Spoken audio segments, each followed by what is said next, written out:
Si tu pratiques à la fois l'escalade et la course à pied, tu t'es certainement déjà posé cette question.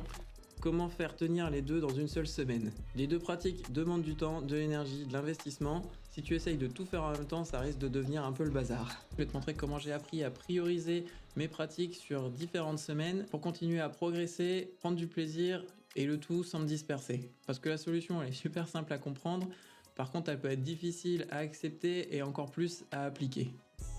La réalité, c'est que c'est super difficile d'avoir plusieurs priorités en même temps. Sur une période donnée, je te conseille vivement de n'avoir qu'une seule réelle priorité par rapport à une seule pratique. Le reste ne disparaît pas, c'est tout simplement que tu dois continuer à l'entretenir intelligemment, mais sans y mettre toute ton énergie. Personnellement, je m'entraîne avant tout pour trouver un équilibre global, progresser, prendre du plaisir et surtout vieillir en bonne santé pour ne pas être limité dans mon quotidien. Actuellement, c'est être polyvalent à travers la course à pied et l'escalade qui me parle le plus, plutôt que tout dédié à une seule des deux pratiques. Maintenant que la priorité est claire, je vais te montrer concrètement dans ma semaine à quoi ça ressemble, sachant que la course à pied était la priorité et l'escalade était en entretien. C'est pas un modèle à copier, mais si ça peut t'aider, n'hésite pas. Chaque semaine, j'ai 3 sorties de course à pied, c'est le truc qui ne change absolument pas. Dans ces séances-là, il y a plusieurs types. Le premier format, c'est le format d'endurance fondamentale. Donc c'est une sortie plutôt facile, l'objectif c'est pas la performance, c'est juste de courir, de respirer, de ne pas être fatigué limite à la fin de la sortie. Dans ce genre de séance, je dois pouvoir parler en même temps, c'est vraiment la sortie où t'es très cool. C'est vraiment le genre de séance qui est trop cool parce que le lendemain tu pourrais en refaire une et le surlendemain aussi. Bien sûr, c'est pas celle-là qui va te faire gagner de la vitesse ou quoi, mais c'est tout simplement celle qui te permet, pour moi en tout cas, de m'aérer l'esprit, de me faire du bien au quotidien.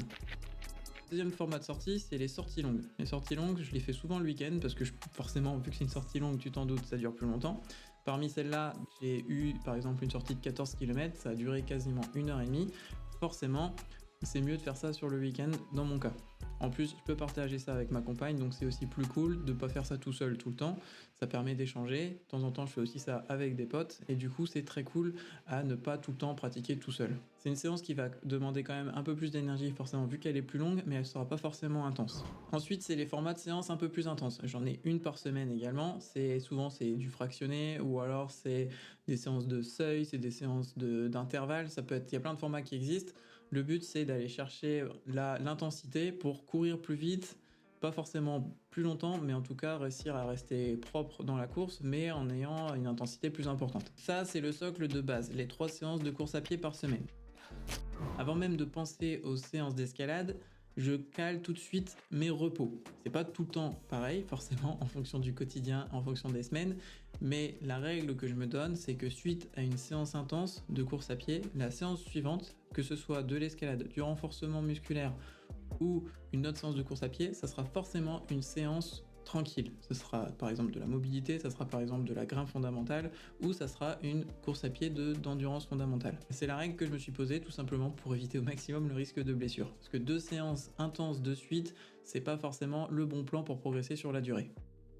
Maintenant, on va passer aux séances d'escalade. À un moment, je réussissais à grimper 2 fois par semaine. L'objectif était de rester conditionné, donc j'ai recalé des séances de grimpe fondamentale. Là, c'est grimper des blocs faciles. Donc des blocs faciles, beaucoup de mouvements, être quasiment pas fatigué à la fin, tout simplement pour enchaîner du mouvement. Et surtout, ça permet d'être régulier. L'autre format de séance de grimpe que je fais, c'est quand j'ai l'occasion de pouvoir grimper avec Loïc, par exemple, c'est des séances projet où je vais faire plutôt -1 de mon niveau max actuellement, parce que j'ai des petits soucis à l'épaule qui commencent enfin à être réglés, mais du coup, j'essaye de pas aller trop dans l'intensité non plus, pour pouvoir tout simplement reprendre correctement d'ici plusieurs mois. Donc l'idée, c'est d'aller chercher des blocs un peu en dessous de mon niveau max, mais de les faire avec le moins d'essais possible. Donc de cette manière-là, ça reste assez difficile parce que je travaille beaucoup plus sur la lecture. C'est pas aussi intense que si j'étais sur une séance de projet niveau max, mais c'est quand même suffisamment challengeant pour que ce soit cool à faire de temps en temps. Il y arrivait des semaines où je pouvais pas sortir grimper 2 fois. Donc ce que j'ai rajouté, c'est des séances de renfo à doigts que j'ai fait depuis chez moi à la maison, tout simplement pour rester conditionné au niveau des avant-bras. Cette manière-là, ça permet de continuer à travailler les doigts, les avant-bras, parce que forcément c'est le truc qui va le plus vite se déconditionner à partir du moment où on arrête de grimper. Cette manière-là, je peux le caler facilement parce que ça dure pas très très longtemps. Et au final, ça me permet aussi de mixer ce genre de séances avec des séances de renforcement ou de mobilité que je peux faire depuis chez moi. Je ne fais pas énormément de séances de renfo parce que clairement, entre la course à pied et l'escalade qui fait déjà du renfo un peu global de base, et vu que je ne fais plus chercher dans les intensités, ça me permet d'être moins sur des mouvements traumatisants. Néanmoins, pour la course à pied, il y a quand même des muscles à renforcer de manière à éviter les blessures, notamment tout ce qui est mollet et ischio. Donc c'est principalement ces muscles-là que je renforce avec mes séances de renfo que je fais depuis chez moi, notamment ce genre de séance que j'avais partagé ici à un moment.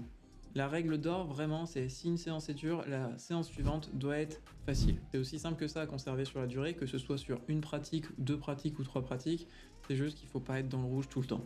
Donc là, la question que tu te poses peut-être, c'est qu'est-ce qui se passe quand les priorités changent? Je veux déjà te rassurer sur un point, ta priorité ne sera jamais figée pour toujours. Idéalement, c'est bien qu'elle reste stable sur plusieurs mois, histoire de voir une évolution quand même, mais elle évoluera forcément avec ton corps, tes contraintes, tes envies, et c'est tout à fait normal. On n'est pas des athlètes pros, on n'est pas lancé dans un sport dans lequel on doit obtenir des médailles pour être payé.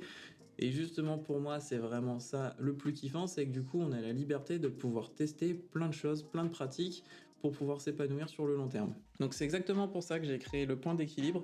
Donc c'est un coaching de groupe qui débutera le 10 janvier et pendant un mois j'accompagnerai 5 athlètes pour créer le cadre qui leur est nécessaire pour progresser sur la durée dans la pratique qui les intéresse. On définira tes priorités, quelles séances de renfo, de mobilité seront utiles et surtout comment les agencer dans ton quotidien pour que ça te corresponde. Organiser ta pratique de manière intelligente avec des solutions de secours parce qu'il n'existe jamais une semaine parfaite où tout roule parfaitement comme prévu. Il y a toujours des imprévus, que ce soit au boulot ou la famille ou autre. Donc si tu as des objectifs en tête pour 2026 ou que tu penses que ça t'aiderait par la suite, n'hésite pas à rejoindre le point d'équilibre. Je te laisse le lien juste en dessous. C'est un petit questionnaire très rapide pour savoir si ça pourrait t'aider. Si je te parle de ça, c'est parce qu'on arrive bientôt en 2026, ça va être les bonnes résolutions. C'est souvent le moment où on a plein de choses en tête qu'on a envie de réaliser et on en met tellement qu'au final, il y a très peu de chances qu'il y en ait une qui soit réalisée correctement.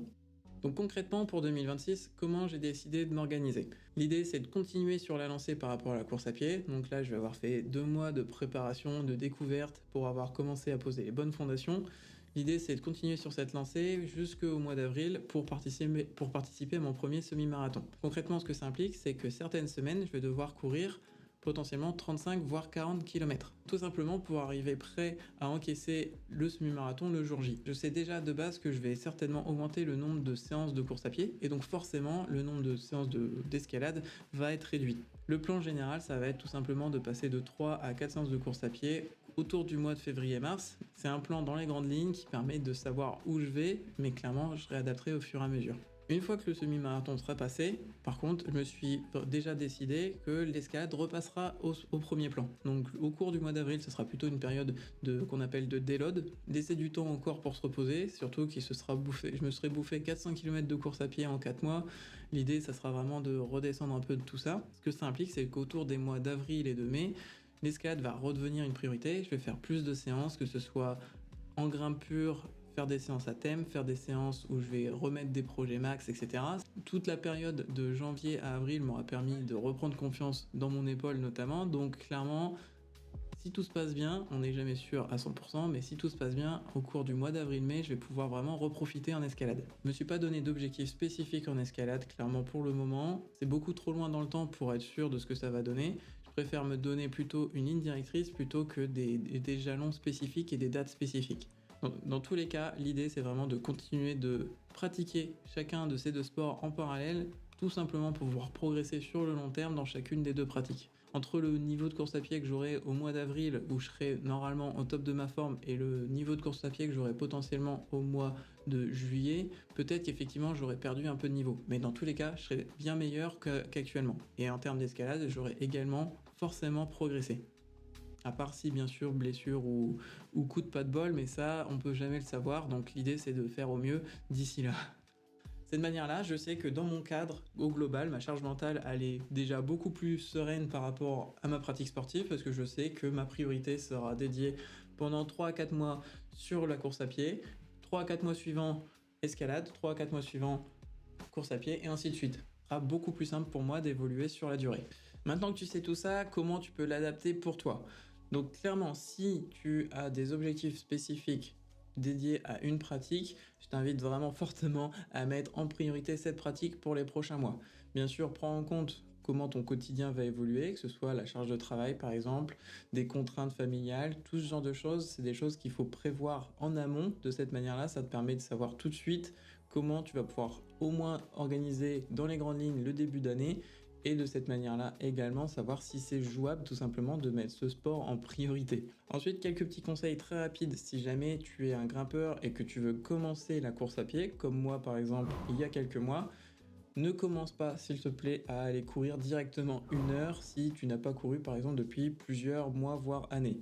Commence tranquille, tranquillement. Va faire des sorties de 20-30 minutes maximum. Ça va te faire du 4 à 5 km en fonction de ta vitesse. Le but, c'est de ne pas te mettre une cartouche directe. Comme en escalade, l'ego est toujours un peu là. On a envie de courir vite comme quand on était au lycée. J'ai fait cette erreur-là. Clairement, il y a un moment où tu vas arriver à tes limites. Concentre-toi sur les sensations. Grosso modo, faire des séances d'endurance fondamentale. Au début, c'est un peu difficile parce qu'on se dit qu'on a l'impression de marcher vite, tout simplement. Mais en fait, c'est vraiment ce genre de séance qui permet de progresser sur le long terme, tout simplement parce que ça donne envie d'y retourner. Parce que le lendemain, tu peux retourner courir. Parce que si tu vas trop vite courir trop fort, le problème c'est que forcément ton corps va te le faire savoir. Peut-être pas dès la première fois, mais en tout cas, ça va tirer, ça va pas te faire du bien et ça va peut-être même te dégoûter de la course à pied. C'est comme ça que pendant de nombreuses années, je me suis dit que la course à pied c'était pas fait pour moi, alors qu'en fait, je m'y prenais juste pas correctement. Maintenant, si de ton côté tu es plutôt coureur et que tu as envie de te mettre à la course à pied, je t'invite à regarder cette vidéo où je revenais sur plein d'erreurs que j'ai pu faire dans ma pratique d'escalade sur pas mal d'années. Ça t'aidera à commencer l'escalade de bloc sereinement. En attendant, je te dis à bientôt, profite bien de la fin d'année 2025 et bonne année 2026.